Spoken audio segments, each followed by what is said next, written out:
बड़ी खबर भाजपा विधायक और कांग्रेसियों की नोकझोंक में सामने आ रही है। भाजपा विधायक सदन में पढ़ रहे थे हनुमान चालीसा। कांग्रेसी मंत्री ने कहा जानवरों जैसी आवाजें आ रही हैं। बताते चले विधानसभा में पत्रकारों से चर्चा करते हुए वरिष्ठ विधायक बृजमोहन अग्रवाल ने कहा कि कल सदन में जब हम हनुमान चालीसा का पाठ कर रहे थे, जय श्री राम भजन गा रहे थे, ओंकार का नाद कर रहे थे, तब प्रदेश के मुख्यमंत्री भूपेश बघेल ने स्वास्थ्य मंत्री टीएस सिंहदेव से कहा कि इन्हें रेबीज का इंजेक्शन दीजिए। इस पर स्वास्थ्य मंत्री ने कहा हाँ मैं बुला लेता हूँ। मुख्यमंत्री ने कहा कि खत्म तो नहीं हो गया, तब स्वास्थ्य मंत्री ने कहा पूरा है।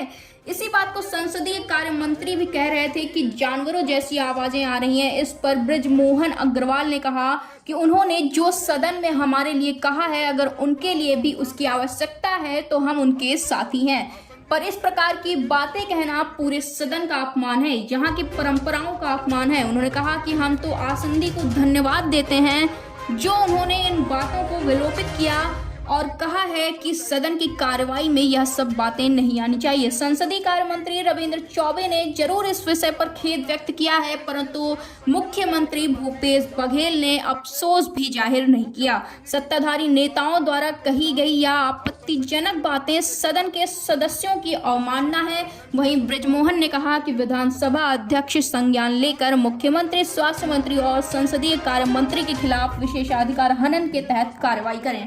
इंडिया 24/7 लाइव टीवी की रिपोर्ट। देखिए, कल जब हम सदन में हनुमान चालीसा पढ़ रहे थे, श्री राम जय राम गा रहे थे, ओंकार का नाद कर रहे थे, तब माननीय मुख्यमंत्री जी ने स्वास्थ्य मंत्री जी को कहा कि इनके लिए रेबीज के इंजेक्शन बुलवा लीजिए, और स्वास्थ्य मंत्री जी ने कहा हाँ मैं बुला लेता हूं।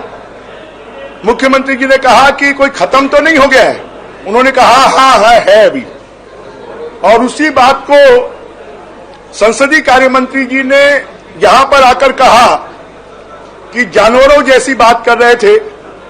तो इस सदन में जो उन्होंने हमारे लिए कहा है, अगर उनके लिए भी उसकी आवश्यकता है, अगर वो भी वही है तो हम उनके साथी हैं। और इस प्रकार की बात करना पूरे सदन का अपमान है, संसदीय परंपराओं का अपमान है। हम तो आसंदी को धन्यवाद देंगे कि उन्होंने उसको विलोपित किया है। वो तो सदन की कार्यवाही में ही नहीं आना चाहिए था। संसदीय कार्य मंत्री जी ने जरूर खड़े होकर खेद व्यक्त किया है, परंतु मुख्यमंत्री जी ने कोई अफसोस जाहिर नहीं किया है। और ये सदन के सदस्यों की जो अधिकार है उसकी अवमानना है।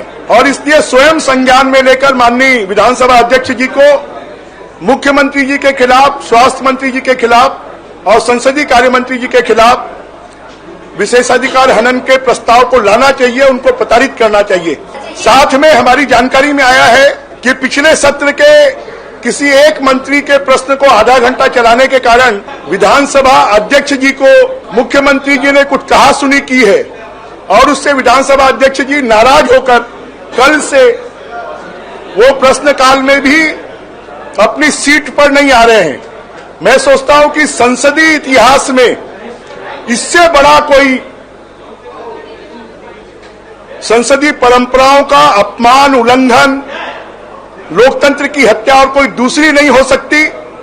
और इसके ऊपर में निश्चित रूप से पूरे सदन को गंभीरता से विचार करना चाहिए, पूरे सदन को गंभीरता के साथ में चिंता करना चाहिए।